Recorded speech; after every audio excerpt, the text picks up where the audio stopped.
That's exactly what I said. Well, in that case, now wait a damn minute. Mr. Tukok, start your computations for time warp. Are you really going to try this time travel in this rust bucket? We've done it before. Sure. Slingshot around the sun. If you pick up enough speed, you're in time warp. If you don't, you're fried. Would you prefer to do nothing? I'd prefer a dose of common sense. You propose we head backwards in time, find some tuna, and then bring them forward in time, and then drop them off. That's the general idea. Well, that's crazy. How's the tuna gonna stop Fukuzilla? Harry, I can't live without tuna. So, if you have a better idea, now's the time. The computations, Mr. Tukok. In progress, Captain. Mr. Metadata, get me through to Fleet Command. Fleet Command, this is Captain Picard. We have intercepted and analyzed the situation. It is in our opinion that albacore tuna is the proper response to Fukuzilla. We are going to attempt time travel. We are computing our trajectory at this time. Ready to engage computer, Captain. What's your target time? The late 20th century. Surely can be more specific, Mr. Tukok. Not with this equipment. I have had to program some of the variables from memory. What are some of the variables? Available fuel components, mass of vessel through the time continuum, and the probable location of albacore tuna. In this case, the Pacific. You've programmed that from memory? I have. Angels and ministers of grace defend us. Hamlet, Act 1, Scene 4. No doubt about your memory, Mr. Tukok. Engage computer. Prepare for warp speeds. Shields, Mr. Chang. Aye, Captain. May fortune favor the foolish. Warp speed, Mr. Chewie. Engage.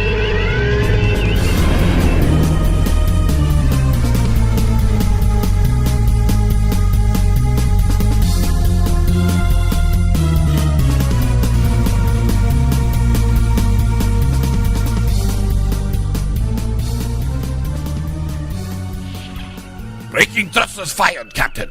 Mr. Tukok, when are we? It appears we are in the early 21st century, Captain. Good work, everyone. Tap into the planetary communications. Aye, Captain. Mr. Dwarf, find us a quiet place on Earth to land. I see it. Report. Dios, Captain. It has 2 moons. On screen. Mr. Tukok, what do you make of it? Scanning. This is illogical. Captain, sensors indicate that that's no moon. It's a space station. Captain, I'm picking up no transmission coming from the planet, sir. Captain, several small craft have exited the station. Heading for the planet, sir. On screen. Mr. Chang, magnify.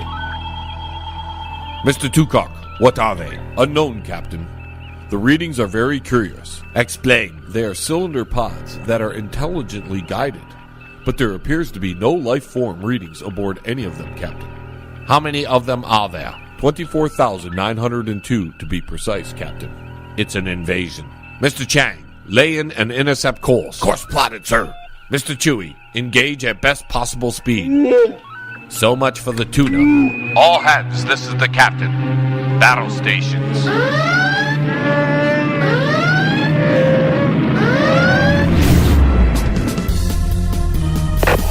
Listening to another special broadcast of the John LeBang Show. Space Quest, Marathon Through Time.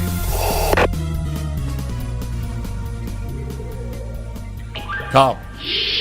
Jim, did I hear right? What's that, Hattie? You're gonna intervene in an event in this timeline? You could say that, yes. Damn it, Jim. That's against everything you stand for. It's wrong and it's crazy. Doctor, you must learn to control your emotions. They will be your undoing. The events that are happening are not recorded in any of the history logs. Jim, I'm an old country doctor.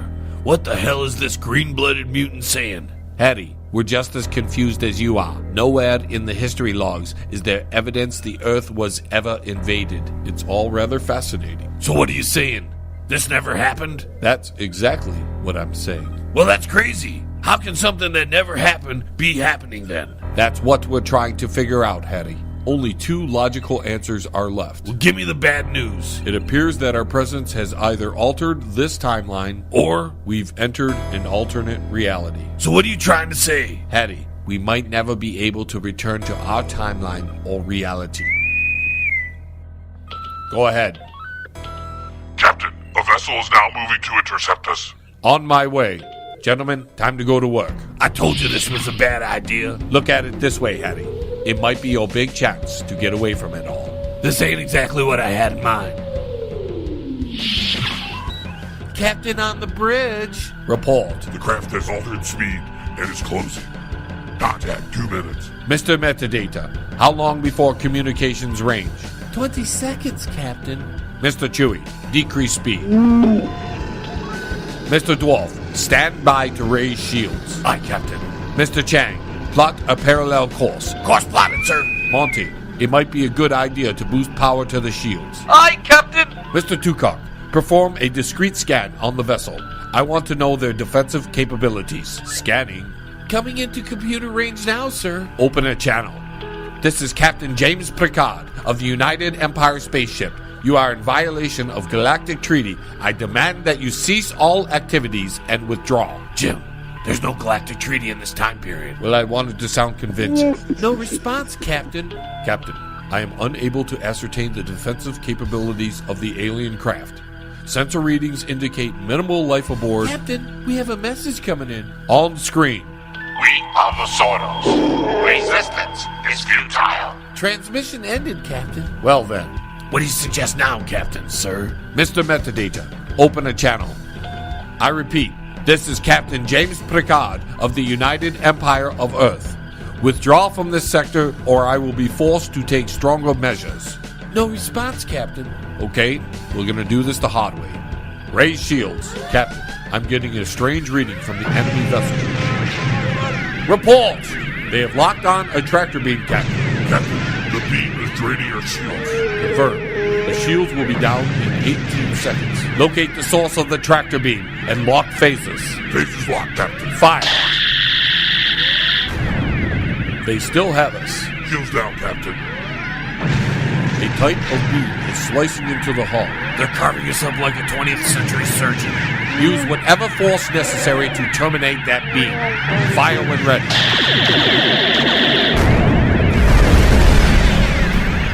Again, Mr. Dwarf. Tractor beam released. Force fields are maintaining our hull integrity. Monty, damage report. I'm still sorting out the damage, Captain.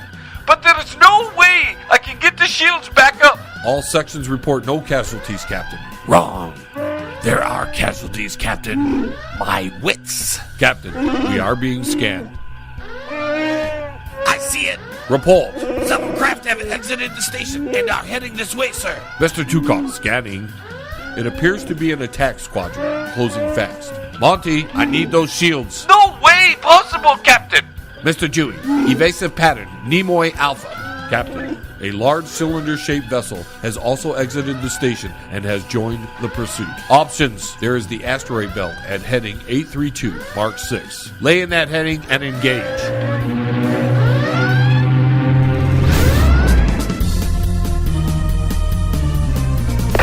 You're listening to another special broadcast of the John LeBanc Show. Space Quest, Marathon Through Time.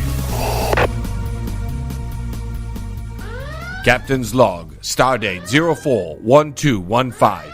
After a brief encounter with the alien vessel where our shields were drained by some kind of tractor beam energy ray never before seen, we are now being pursued by a baker's dozen of what appear to be small unmanned attack drones. A larger vessel that seems to have only one function, to destroy, is also in pursuit. We have dubbed it the Planet Killer. Report.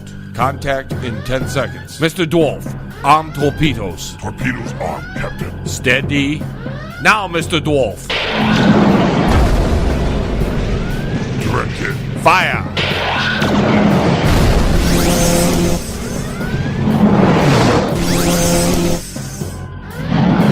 Fire. Minor damage to deflector dish. Phasers. Fire. Mr. Dwarf, fire at will. 20 seconds to asteroid field. You're not really going in there. They'd be crazy to follow us. Damn it, Jim.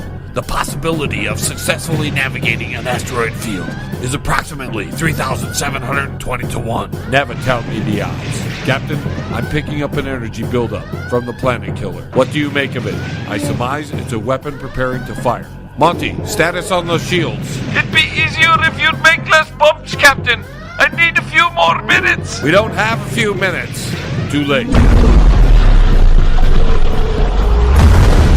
Direct hit. Hull breach on deck 21, section 17 through 20. 10 seconds to asteroid belt. Take us in, Mr. Chewie. Force fields in place and stable, Captain. Engineer Montgomery on the line, Captain. Go ahead, Monty. Captain, I got to take the mains offline. It's radiation. Understand, Engineer. Mr. Chang, find us a quiet little asteroid we can use for cover. Yes, Captain. Mr. Tukok, they are preparing to fire. Mr. Chang, find anything. Aye, Captain. Lay in the heading and engage. They're firing. Too late.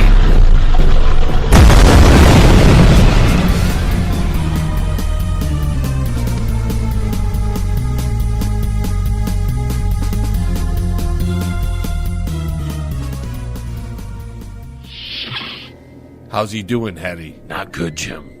He's got several broken bones, damage to half of his organs, and his vital signs are fading. I don't think he's gonna make it. He's strong. He'll make it. I wish I had your optimism.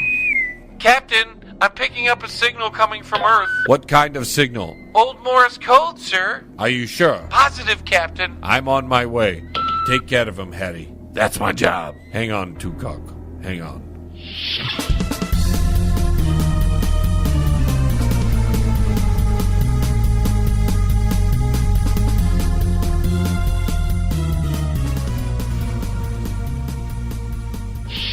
Captain on the bridge.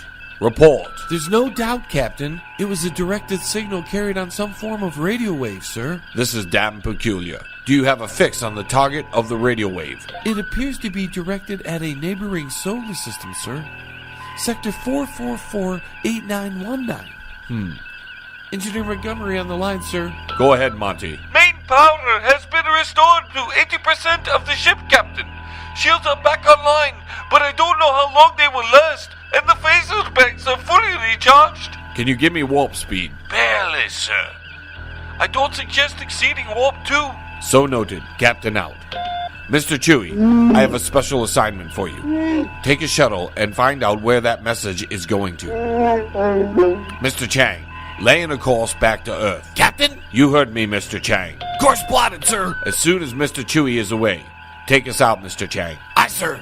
Mr. Dwarf, charge up the phaser banks and arm the torpedoes. Yes, Captain. Bridge the sickbay. Enjoy here. Hetty, I'm going to take us out. Things might get a little bumpy. You might want to... Save me the speeches, Jim. I'll get everything strapped down. How's he doing? I don't know, Jim.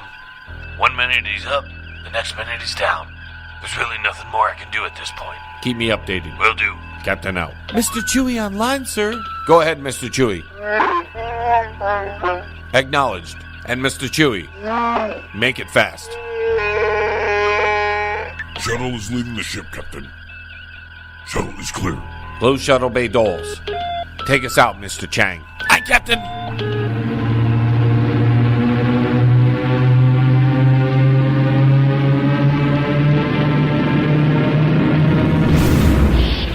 Captain's log, supplemental. The asteroid belt has provided us sufficient shielding while we implement repairs on the ship after the encounter with the planet killer. We intercepted a transmission coming from Earth, Old Morse code, a message that was directed to a nearby system. I have sent Mr. Chewie to investigate. I am now taking the ship out of the asteroid belt and setting course for Earth. Captain, I'm picking up an enemy squadron coming in. Inside the asteroid belt? Affirmative. It's always something. Raise shields. Mr. Chang, how long before we exit the asteroid belt? 30 seconds, Captain. Contact with the planet killer. Bearing Mark 4.2. Mr. Chang, evasive. Captain, they're preparing to fire the primary weapon. Mr. Chang, bring us closer to one of the big asteroids. Aye, Captain. Captain, they're firing. Hang on. Inward, Captain. The asteroid is providing us with ample screening against their targeting sensors. How much time until we reach the perimeter? 10 seconds, Captain. Increase speed. Set course for Earth as soon as you get a clearing, Mr. Chang. Aye, Captain. Mr. Metadata, inform me as soon as we are in communications range. Aye, sir. Captain, They've locked on. Clearing perimeter, sir. They are firing, Captain. Now, Mr. Chang,